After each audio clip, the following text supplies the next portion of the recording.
છે તો 1 મિનિટમાં એમનો ફરીથી એ રીતે આભાર માનીશ કે યુએસએમાં એક ડિગ્રીનું ફંક્શન ડૉક્ટર્સનું યુએસએના પ્રેસિડેન્ટને બોલાવવામાં આવ્યા. ડૉક્ટર્સ પોતાનું લેક્ચર આપી રહ્યા છે. નાના હતા, યંગ થયા, ડૉક્ટર્સ બન્યા, બહુ બધા પેશન્ટની ઓપીડી. એક દિવસ થાકી ગયા, રાત્રે સખત થાકી ગયા. એક માસીએ દરવાજો ખટખટાવ્યો, નહીં ખોલ્યો. બહુ ખટખટાવ્યો તો પૂછ્યું, ભાઈ બીજા ડૉક્ટર પાસે જાઓ. ત્રીજી વાર ખોલ્યો, બીજા ડૉક્ટર પાસે જાઓ. અને છેલ્લે એ ડૉક્ટર જ્યારે સુવા જતા હતા એને એનો ડૉક્ટર જાગી ગયો કે મારે તો લોકોની સેવા કરવાની છે. એમની સાથે ગયા. એનો દીકરો બહુ બીમાર હતો, એની સારવાર કરી. ત્યાં 2 કલાક બેઠા. શહેરની અંદર પહેલી વાર એક પગથિયું ચડ્યા છે સાહેબ, અને આ જોરદાર પગથિયું ચડ્યા છે. જેને પણ આ પ્રોગ્રામ મિસ કર્યો હશે એને ચોક્કસ અફસોસ થતો હશે. જી ડૉક્ટર સાહેબ પધારો. પ્રણામ. જય જિનેન્દ્ર. સૌ પ્રથમ તો ગુરુ ભગવંતોને પ્રણામ.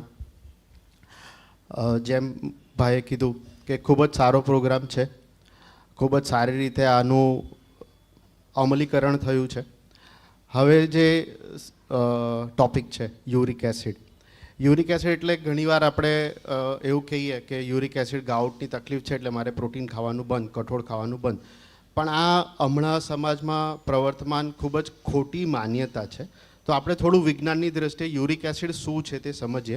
ઘણું બધું સાહેબે ઓલરેડી સમજાવી દીધું, મારું અડધું કામ ઓટોમેટિક પૂરું જ થઈ ગયું છે. છતાં હું મારા લેવલ પર થોડું સમજાવવાનો પ્રયત્ન કરું. યુરિક એસિડ એ આપણા શરીરની અંદર પ્રોટીનના પાચન પછી બનતો કચરો. તો કચરો સાહેબે કીધું તેમ બનવાનો જ છે. કચરો છે, મારામાં પણ છે, દરેક વ્યક્તિમાં કચરો બને છે. હવે એ કચરો કાઢવાનું કામ કોનું છે? તો કિડનીનું છે. કિડની ક્યારે કામ સારી રીતે કરી શકશે?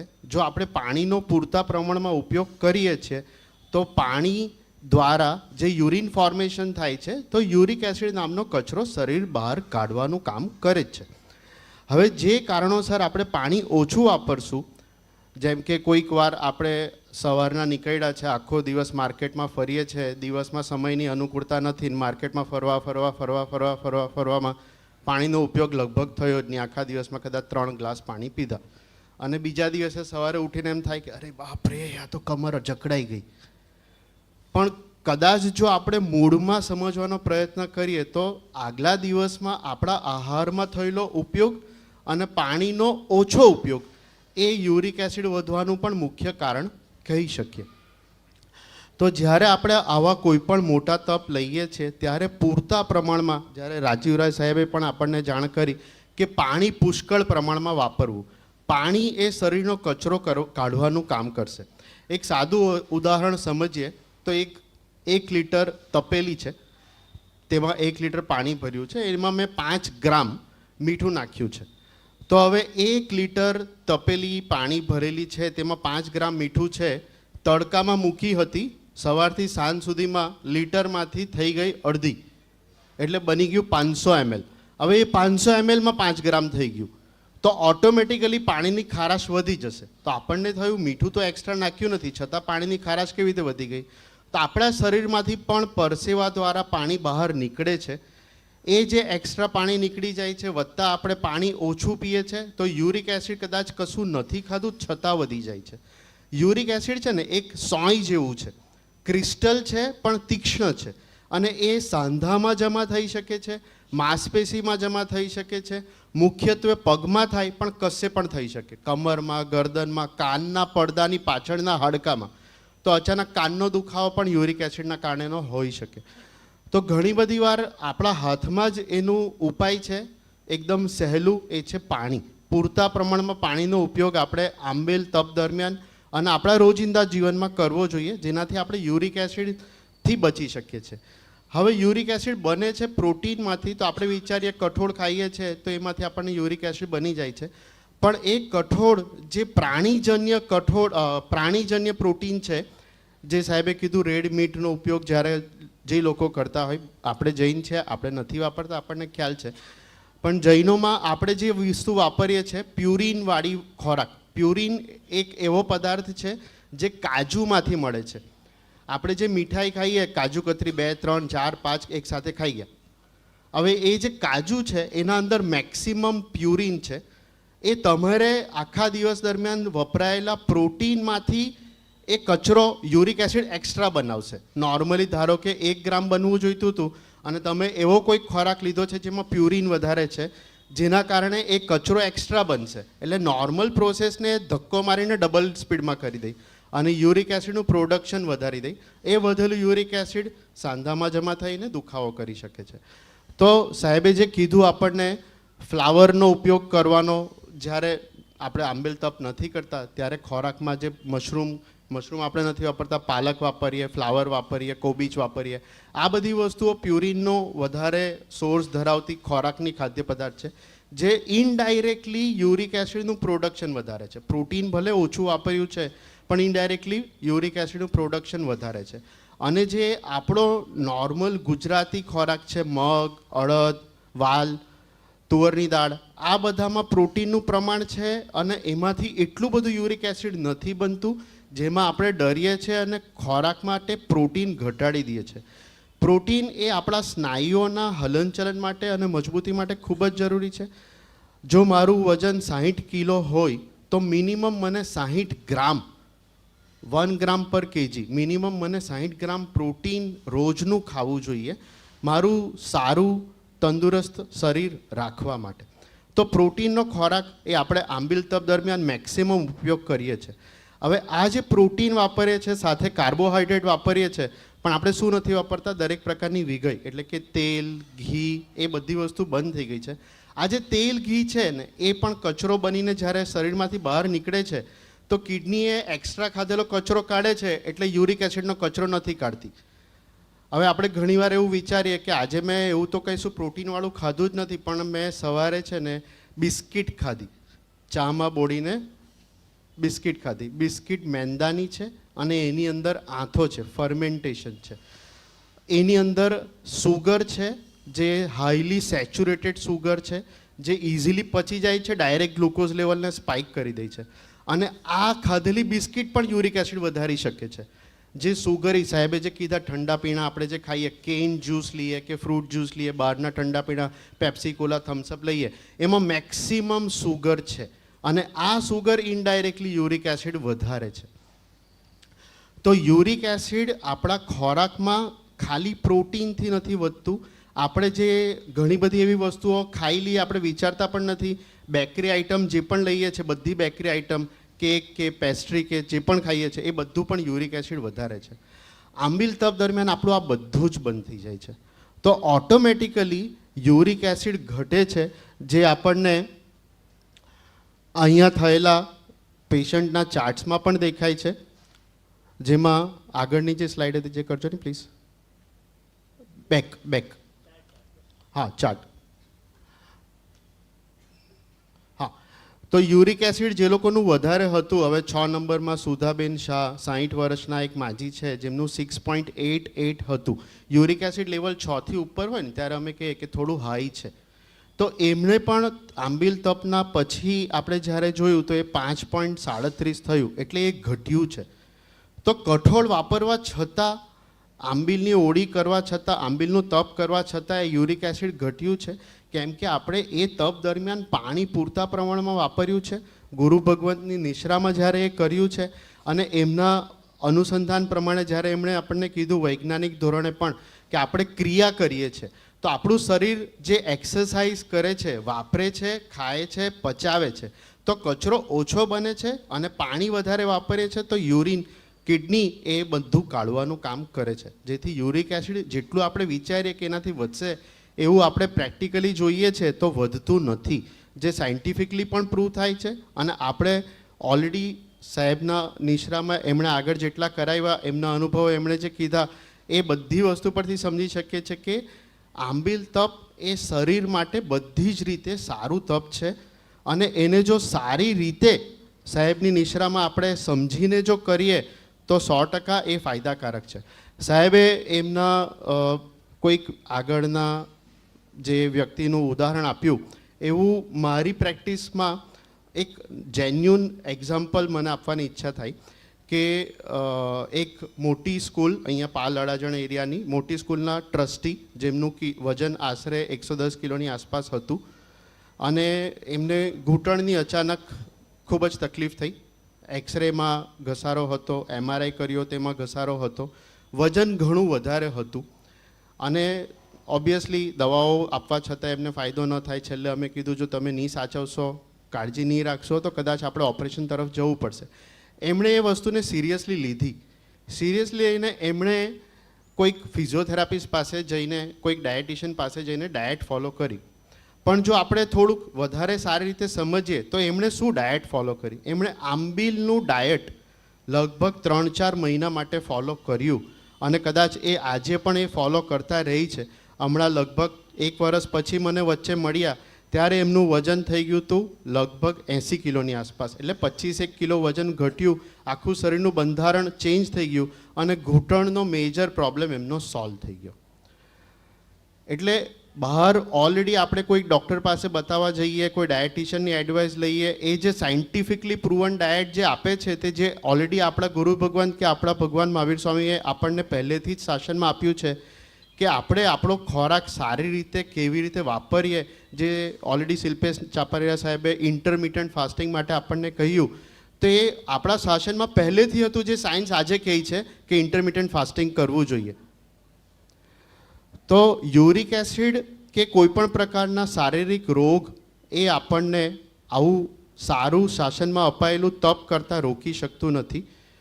જે વ્યક્તિને બહુ જ તકલીફ હોય અને દવાઓનો ઉપયોગ કરવો જ પડે એવું હોય, જે વર્ષોથી દવા લેતા હોય, તો સાહેબની નિશ્રામાં સાહેબને પૂછીને અનુમતિ લઈને કદાચ દવાઓનો ચાલુ આંબિલ દરમિયાન પણ ઉપયોગ કરે અને કદાચ સમય સાથે રિપોર્ટ જોઈને કદાચ એમની દવા બંધ થઈ જાય, એવું પણ બની શકે.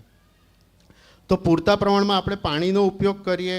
સાહેબની નિશ્રામાં જે એમણે કીધું, જે કઠોળ, જે છોલે કીધા કે કાળા અડદ કીધા, જેમાં પ્રોટીનની માત્રા નોર્મલ કરતાં પણ ઘણા વધારે છે. સોયા ચંક કે સોયાબીન્સનો જે આપણે ઉપયોગ કરીએ તો એમાં પ્રોટીનની માત્રા ઘણી વધારે છે. એટલે બહુ વધારે પડતું પ્રોટીન જાય અને પ્રોટીનના કારણે યુરિક એસિડ થાય. તો જે લોકોને યુરિક એસિડની તકલીફ છે તેમાં સાહેબે ઓલરેડી કીધું કે આ વસ્તુ આંબિલ દરમિયાન ન વાપરે, બાકી બધું વપરાય. મગ વપરાય, ચણા વપરાય, સાદી નોર્મલ દાળ ઢોકળી વાપરી શકીએ, રોટલી વાપરી શકીએ, ભાત વાપરી શકીએ, બધી જ વસ્તુનો સારો ઉપયોગ કરી શકીએ. તો યુરિક એસિડથી પણ ડરવાની જરૂર નથી, કોલેસ્ટ્રોલ, સુગરથી પણ ડરવાની જરૂર નથી.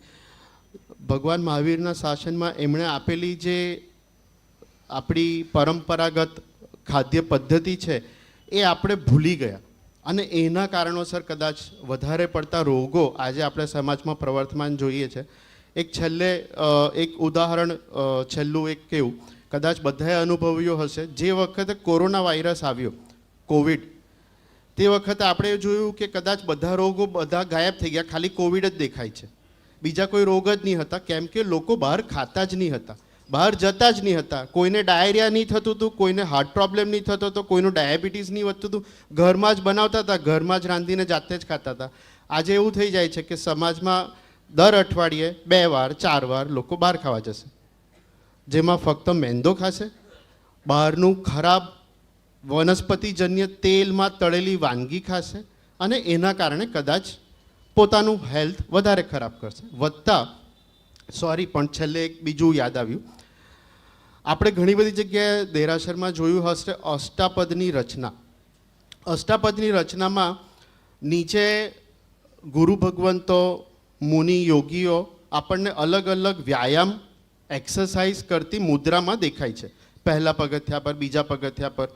તો એ સિમ્પલ જો એને લોજિકલી વિચારીએ તો જ્યારે વર્ષો પહેલાં મહાવીર સ્વામી ભગવાનના સમયકાળથી એવું કહેવાયું છે કે સારું જીવન જીવવા માટે નિયમિત વ્યાયામ કરવું જોઈએ.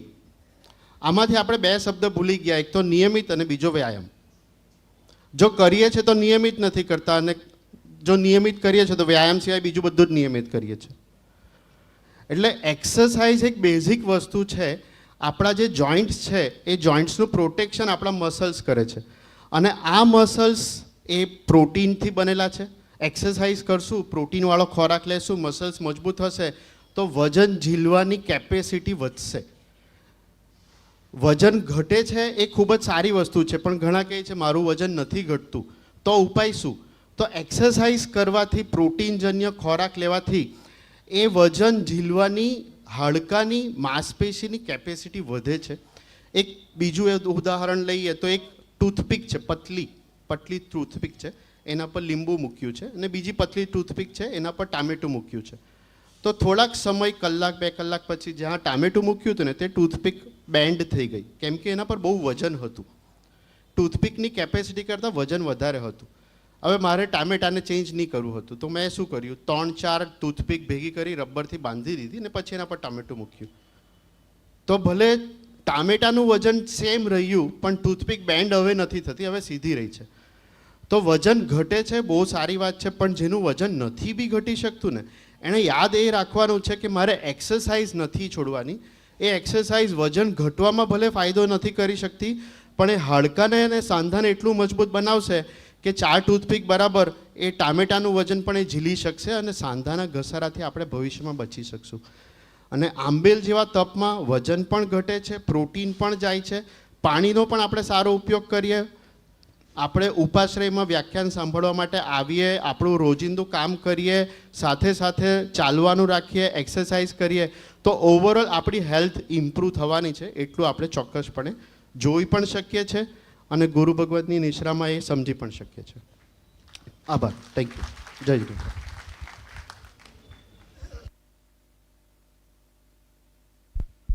એમનું સન્માન. જી, ડૉક્ટર સાહેબનું. સાહેબ આપ. ઋતુ પ્રમાણે ખોરાક લેવો જોઈએ. અત્યારે ચોમાસાની ઋતુ છે. આયુર્વેદના જાણકાર આપણા જૈનમ શાહ એ આપણે જણાવશે. જી, જૈનમ શાહ સર. પધાર.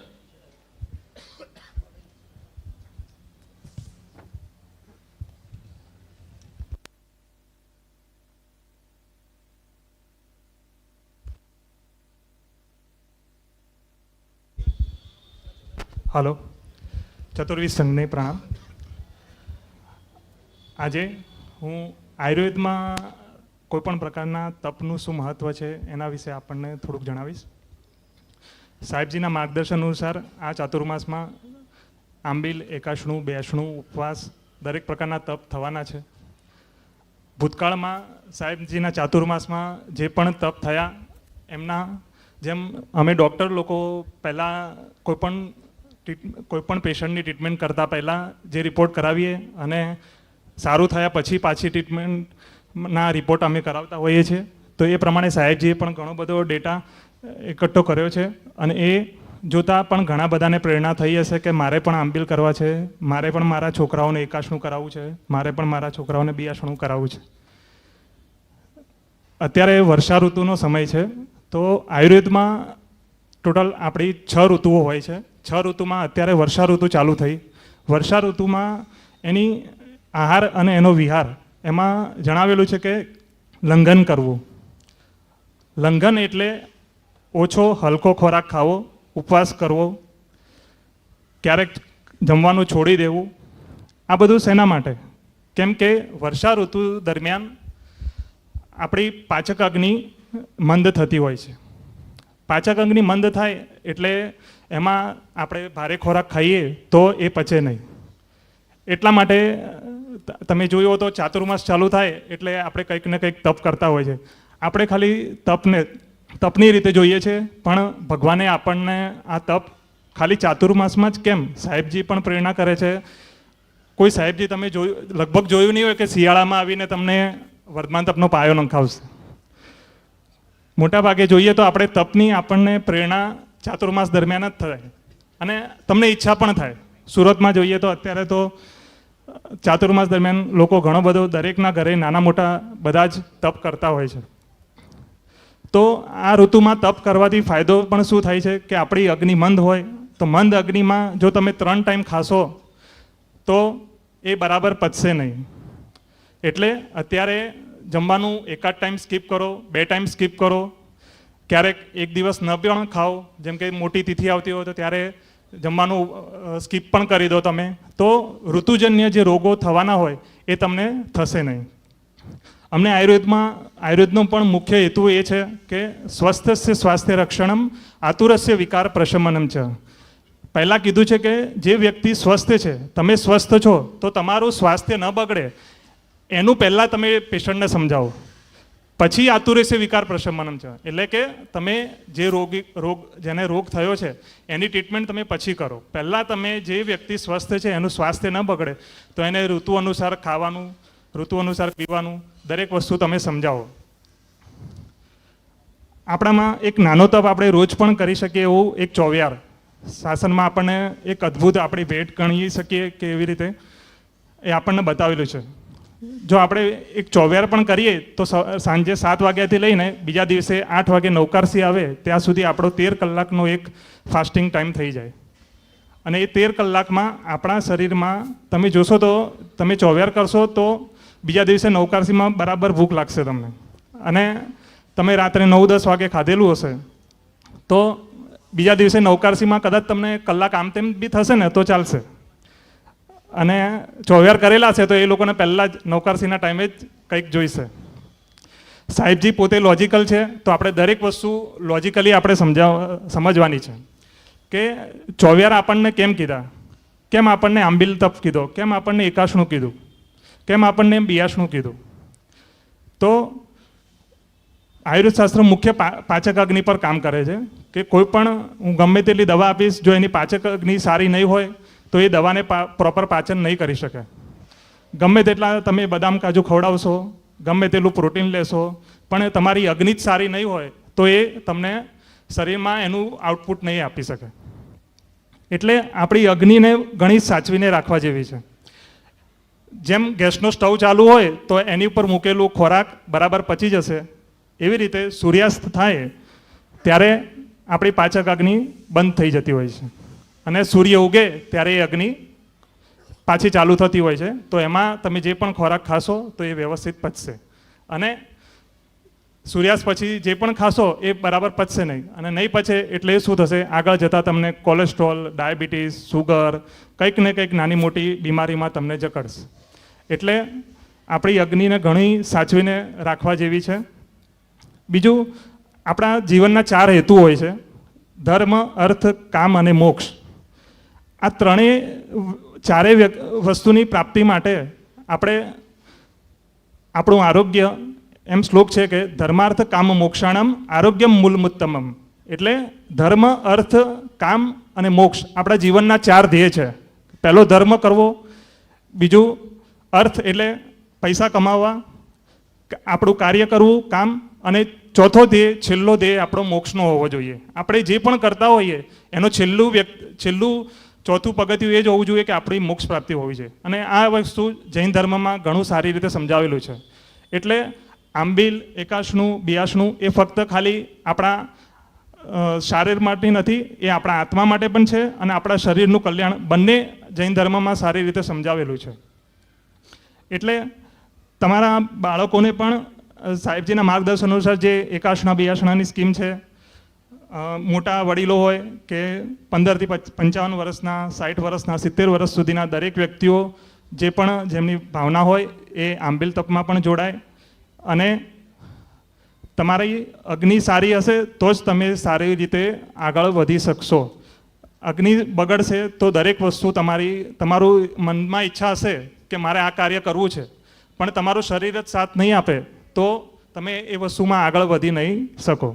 તમારી જોડે ગમે તેટલા પૈસા હશે પણ તમે એને વાપરી નહીં શકો. તમારે ક્યાંય પણ જવું હશે તો તમારું શરીર સારું જોઈશે. મારું પોતાનું એક્ઝામ્પલ આપું તો 2017માં સાહેબજી મારું વેટ 89-90 હતું. મારું 10 કિલો વેટ પુટ થયું હતું એક જ વર્ષમાં. અને મને આંબિલ કરવાની ઈચ્છા થઈ. નવપદજીની ઓળી ચાલુ કરી. જમવાનું ભાવે નહીં. રોજનું 1 કિલો વેટ ઘટે. 9 દિવસમાં 9 કિલો વેટ ઘટી ગયું. અને 2017માં જે ઘટ્યું એના પછી હું સેમ ખોરાક મારો પણ 2 જ કિલો વેટ વધે 6 મહિના વચ્ચેના ટાઈમમાં. પાછું ઓળું કરું એટલે એ 2 કિલોવાળું પાછું 6 કિલો ઘટી જાય. અને આજે 10 વર્ષ થયા, મને 9 કે 10 ઓળી થઈ અત્યાર સુધી નવપદજીની.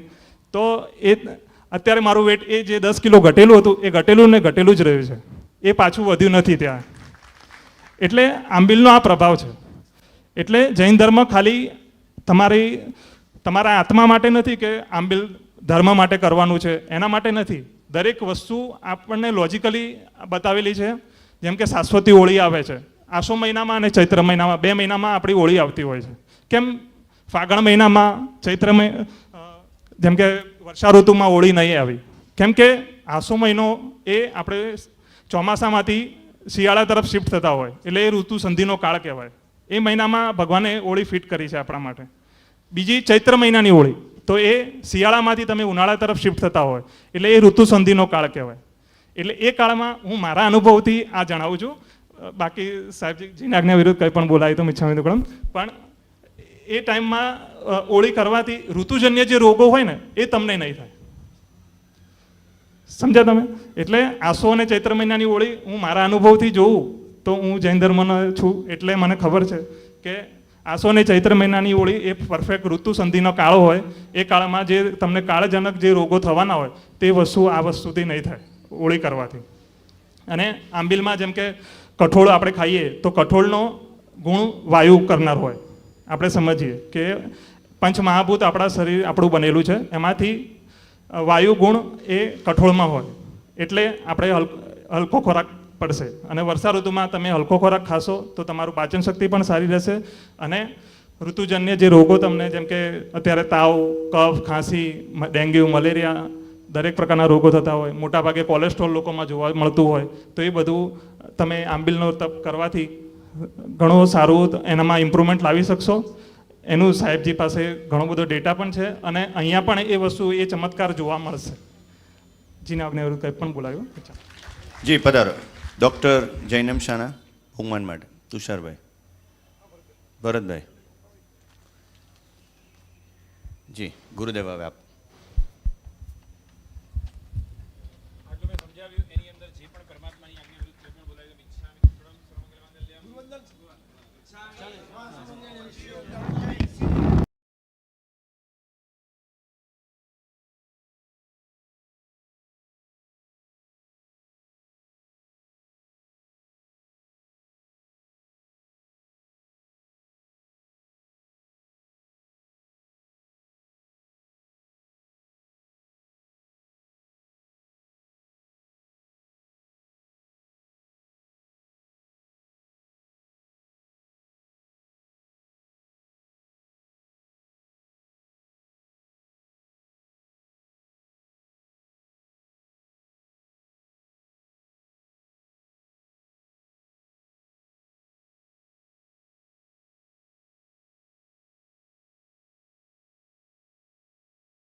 ભાઈ પ્લીઝ આવી જાઓ. એમની ટીમનો આભાર. એમના વગર આ એલઈડી શક્ય ન હતી આજે. કાલ સવારથી હું કહું છું અને આજે અત્યારે આપણા પ્રોગ્રામ સુધીમાં બધું એલઈડી ઓન ધ સ્પોટ. ઓપીડીમાં હોય ડૉક્ટર, રાત્રે જણાવે કાર્ડિયોલોજીસ્ટ હોય, ગમે ત્યારે આવ્યા અમારી પાસે. રાત્રે 1 વાગે બી આવ્યો ને સવારે 6 વાગે પણ બધું કોર્ડિનેશન કર્યું તો નિલેશભાઈ અને પ્રશાંતભાઈ એમની ટીમને ખૂબ ખૂબ આભાર. Thank you. આજના દિવસના સંપૂર્ણ લાભાર્થી માતુશ્રી પારુબેન મયાચંદ વરદાજી પરિવાર, જેતાવાડા પરિવારને ખૂબ ખૂબ અનુમોદના, અભિનંદન. સમગ્ર સુરત મહાસંઘ અનુમોદિત આ પ્રસંગ અને આજના પ્રસંગે જે સરસ જૈન સંઘ જે આવી સુંદર વ્યવસ્થા આ સંઘમાં કરી એ સંઘનો પણ સમસ્ત સુરત મહાસંઘ વતી ખૂબ ખૂબ આભાર.